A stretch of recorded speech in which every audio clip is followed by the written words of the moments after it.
There's a sentence you've probably never said out loud. You've thought it, you've pushed it down, you felt ashamed of it, but you haven't said it. It goes something like this: I'm already grieving her and she's still alive. Or this one: I miss the mother I used to have, and the woman in front of me feels like a stranger. Or the one that scares you the most: some part of me, the part I would never tell anyone about, just wants this to be over. If any of those sentences just made your chest tighten, I want you to take a breath, because today we are going to talk about the loneliest emotion in caregiving, the one nobody told you was coming, the one nobody gives you permission to feel, the one that has a name. It's called anticipatory grief. And by the end of this episode, I want you to know three things. One, you are not crazy. Two, you are not a bad daughter. And three, you are not alone. Welcome back to the Aging Parent Playbook. I am Dr. Barbara Sparacino. If you are new here, I am a triple board certified psychiatrist. I trained in adult psychiatry at Temple University, where I served as chief resident of academics, and I completed my fellowship in geriatric psychiatry at the University of Miami. I am also board certified in addiction medicine. And outside of all of that, I am the daughter of aging parents myself.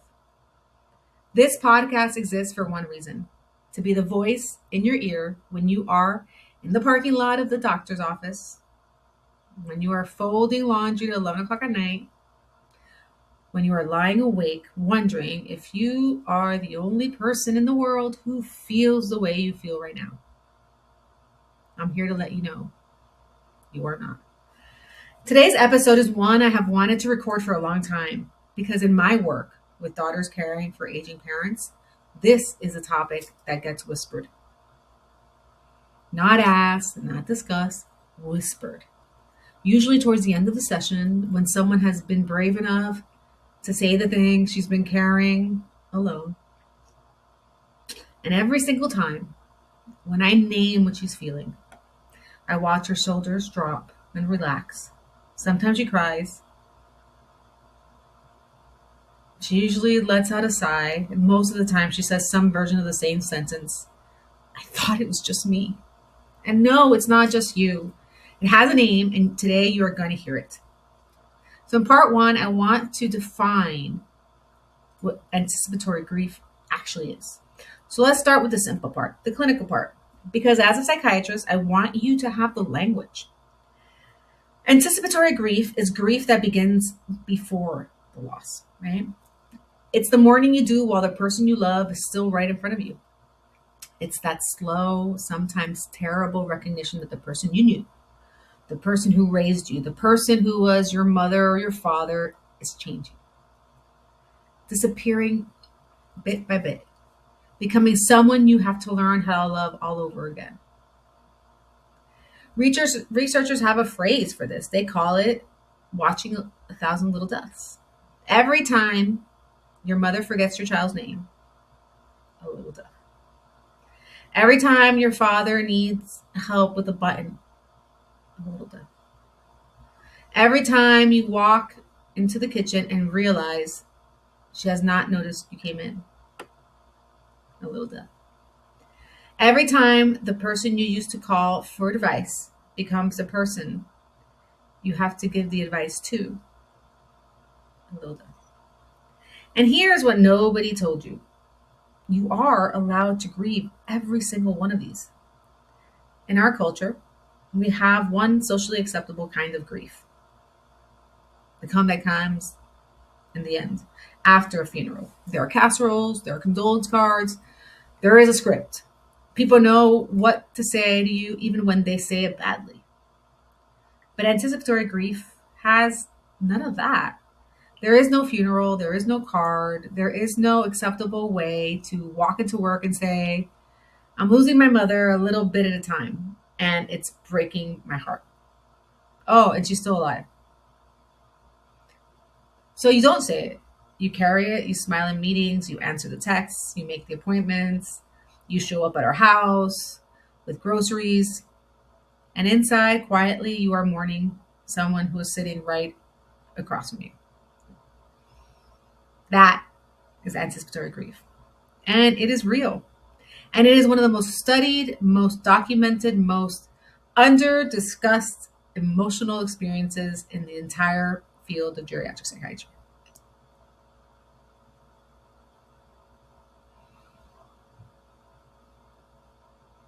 And now, part two, I want to talk about the things you feel that you cannot say, right? I want to do something a little different in this section. I want to read you a short list, and I want you to notice which ones land in your chest. You don't have to nod. You do not have to agree. You can just listen. And if one of these is the sentence you've been carrying, I want you to know that I've heard it from hundreds of women, children. It does not make you who you are afraid you are. Here we go. Some part of me wants this to be over. That is one of the heaviest. And almost every long-term caregiver feels it at some point. It does not mean you want your parent to die. It means you want the suffering, theirs and yours, to end. Those are different things. Your nervous system cannot always tell the difference. You and I can. I'm angry at her and she did not do anything wrong. Anger is one of the most reliable companions of grief. You're not angry at her. You're angry at the disease, at the unfairness, at the loss of who she used to be, at the body that is failing her, at the system that is failing both of you. The anger has to land somewhere. And unfortunately, it sometimes lands on the person you love the most. I miss her even though she's right here. This is the most accurate sentence in caregiving. The mother you knew is not the mother in front of you.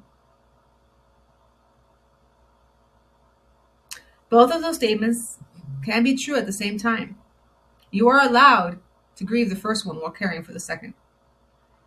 I don't recognize myself anymore.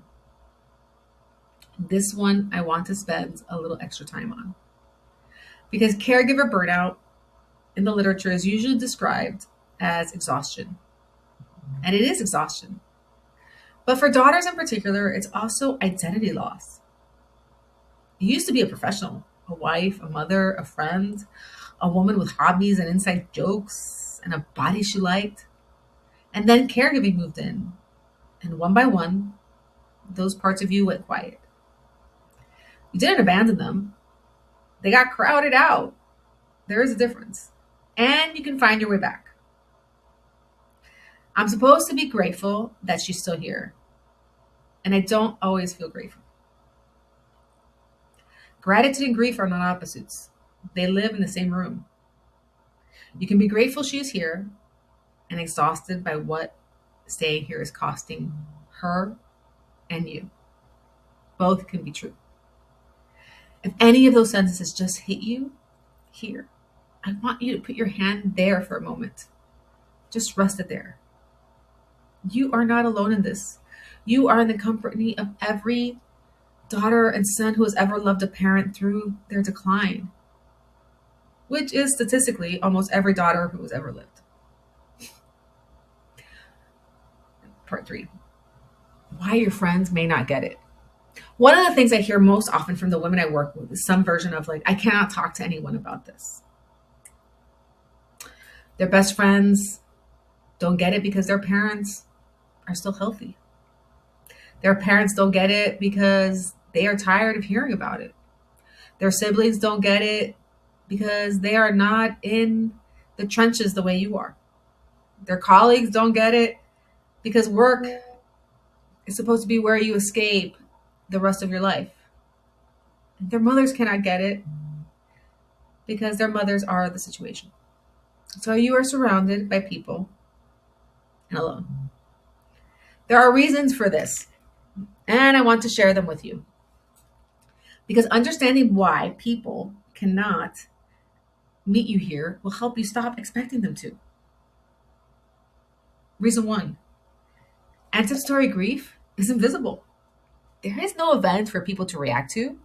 Nobody died. Nobody got a diagnosis last week. From the outside, everything looks fine. So when you say, I'm struggling, people don't have a framework for what you need. Reason two, people are afraid of it. Watching you go through this reminds them that one day they will go through it too, with their own parent, their own body. Sometimes they'll pull away, not because they don't love you, but because they cannot bear to look directly at what is coming for them. And reason three, we have a cultural script that says caring for your aging parent is noble, beautiful, sacred experience. And it is. But it is also brutal and exhausting and lonely. And our culture has not made room for both things to be true at once. So when you tell the truth about how hard it is, people get uncomfortable because this script does not include that part. So what do you do with all of that? You stop looking for understanding in the wrong room. Your college roommate may love you, but she cannot meet you here. Your husband may love you, but if his parents are healthy, he can't meet you here either. Your therapist might be able to. A good caregiver coach might be able to. Other women in the same season as you absolutely can. This is one of the reasons I built what I built. Not because women need more education. They have read every article, they have memorized every checklist. What they need is a room where they do not have to translate, where they do not have to say, where they can say the unsayable thing and watch someone nod because she's been carrying it too. If you've been feeling like you are losing your mind, you are not. You are responding accurately to a situation that almost no one around you understands. The problem isn't your feelings. The problem is the rooms you have been trying to feel them in. So, what to do with it? So you have a name for what you are feeling, anticipatory grief. You know you are not alone. You know your friends and family may not be the right people to carry this with you. Now what? I want to give you 4 things you can do starting tonight. Number 1, name it out loud, even if it's just to yourself. In therapy, we have a phrase, name it to tame it. There is real neuroscience behind this. What you give an emotion, and when you give an emotion a name, you move it from the part of your brain that is in panic mode to the part of your brain that is in problem-solving mode. So tonight, when you are alone, I want you to say it out loud. I am grieving my mother and she's still alive. Or I am grieving my father and he is still alive. Watch what happens in your body. Sometimes the relief is immediate. Number 2, stop trying to be grateful and grieving at the same time, in the same moment, in the same space. You do not have to feel grateful while you are feeling sad. You can have a sad hour. You can have a grateful hour. You can have a furious hour. They do not have to coexist in the same minute. Trying to feel 2 opposite things at once is exhausting.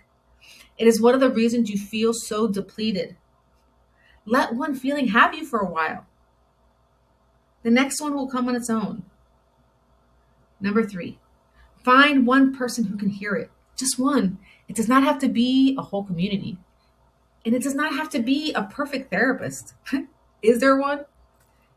It can be one woman who has been through this, one trusted clergy person, one cousin, one online support group, one coach. The relief of being heard by one person who actually understands it is enormous, bigger than you think it will be. Number 4, stop expecting yourself to be the daughter you were before this started. You are no longer that woman. Not because you've done anything wrong, but because no one walks through what you are walking through and stays the same. Some of who you were before is going to be different on the other side. Some of it will come back. Some of it will be replaced by something deeper, harder won, and frankly, more interesting. That is the work of this season. It is not extra. It is the point. So let's bring it home. Here is what I want you to take with you today. 1, anticipatory grief is real. It has a name. You are not crazy. 2, the unspeakable feelings include some part of you wanting this to be over. That's normal. They do not make you a bad daughter, they make you a human one.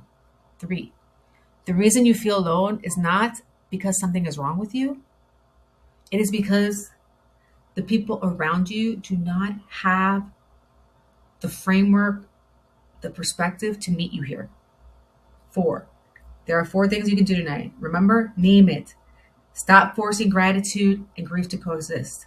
Find one person who gets it and let yourself be changed by this. If anything in this episode felt like it was written for you, I want to give you something. It's called the Caregiver Burnout Self-Assessment. It's free, it's short. It walks you through the 18 most reliable signs that anticipatory grief and caregiver burnout are running your life right now, even when you haven't been able to name it. To get it, comment the word burnout on any of my Instagram posts this week or send me a DM with the word burnout. I'll send you the assessment right over. This is the assessment I wish every daughter had access to before her first crisis. I built it for you. It's yours. Before we close, I want to say one more thing.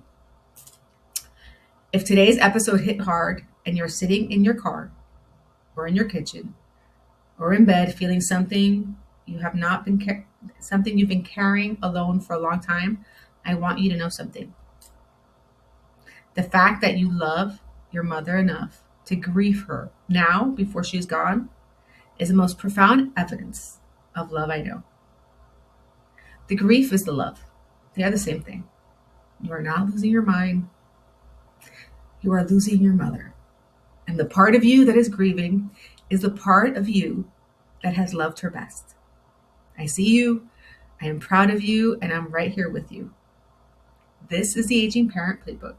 I'm Dr. Barbara Sparacino, psychiatrist, coach, daughter. I will see you next week. Take care.